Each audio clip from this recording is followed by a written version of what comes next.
did not mean longtime residents of the poor farm left. They had patients who had been in the home since the 1930s.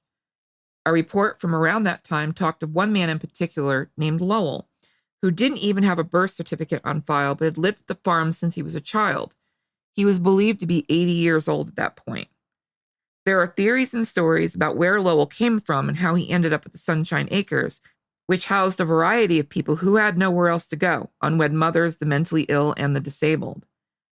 Based on other residents' accounts, it was believed that he came with his father, who suffered from a mental condition and eventually died. His sons simply stayed, and for most of his life didn't speak, and for many years was simply referred to as Dummy.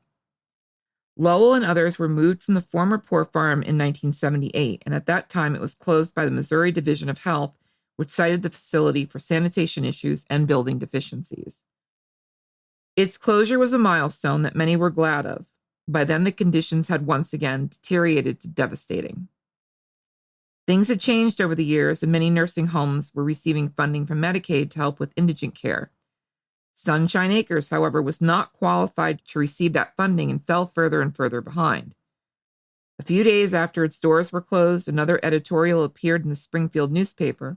It ran just shy of 50 years after the previous editorial condemned the poorhouse's condition.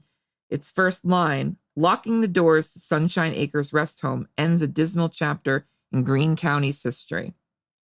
2 years later, blocks from the old almshouse were installed in the basement of the Greene County Courthouse.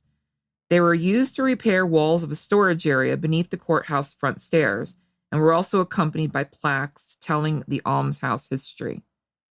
We were going to have to do this work anyway, and we felt we could do it just as easily with this stone.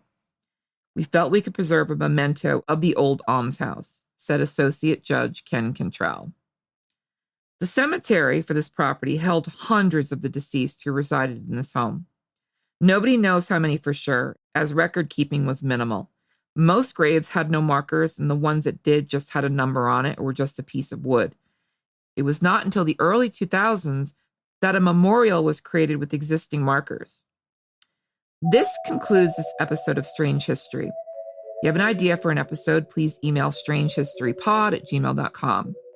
This episode was produced by Dead to Me Productions. And of course, thank you, Spreaker from My Heart, for being the best darn podcast host in the world. Love you guys. Peace out.